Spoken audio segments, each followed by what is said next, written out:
So, how will reopenings and virtual classrooms affect the real estate market as you see it in the future? Well, as you know, I'm also a university professor. And so this has been quite a challenge because people are working from home. It is not the easiest thing in the world to do live classroom presentations from a home environment. I'm fortunate in that I have a private office. I'm not on the campus for my own university, but I am very concerned for the parents and the children. I think that a couple things are in play. Charlie had mentioned that there's been a lot of activity at the big box stores, the Home Depots and the Lowe's. So a lot of people have been improving their houses.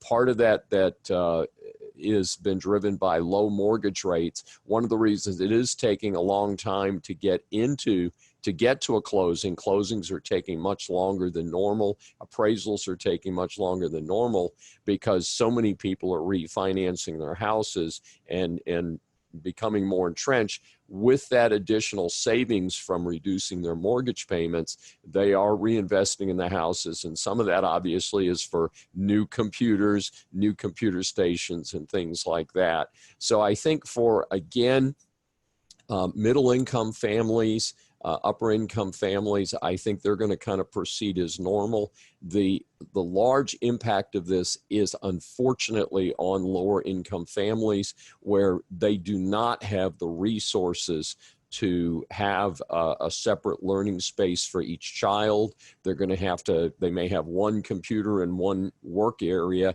and the parents are using it, the children are using it, and they may have 2 or 3 kids in school but only one workstation. So I think that this is going to be a very difficult transition. It's going to be a very difficult fall. We kind of muddled through the second half of spring, but the headline news, of course, is one of the best known universities in the United States, Notre Dame University, another well-known university, University of North Carolina, Chapel Hill, have started in classroom, and then because of spikes in COVID-19 on those campuses have returned to the online environment.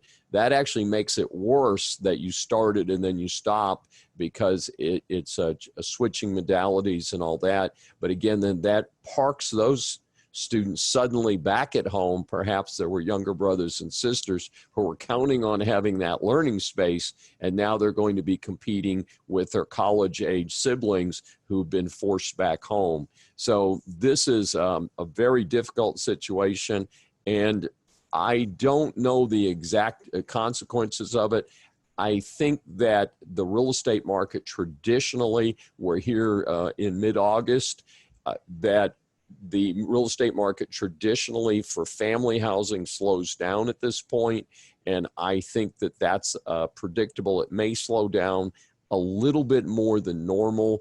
Interstate transfers, I think, will also slow down a little bit more than normal. So I look for us to have a modest housing market this fall. I think it will have some impact. So people are going to pretty much stay put, perhaps make efforts to convert garages if the house is large enough, convert family rooms to create learning stations in these additional housing spaces to give children an opportunity, because you can't have a 4th grade child is going to need a different workstation than a 6th grade child because they're going to be in different classes and taking different subjects. They need to be far enough apart that they're not distracted by the audio from the next workstation. So I think there are a lot of physical aspects to this, and it may be a good trigger for I think the home furniture market has done well. I haven't seen statistics on that, but like I said, home renovation, converting garages to learning spaces, things like that. I think we're going to see more of that if we cannot get our kids back in the classroom.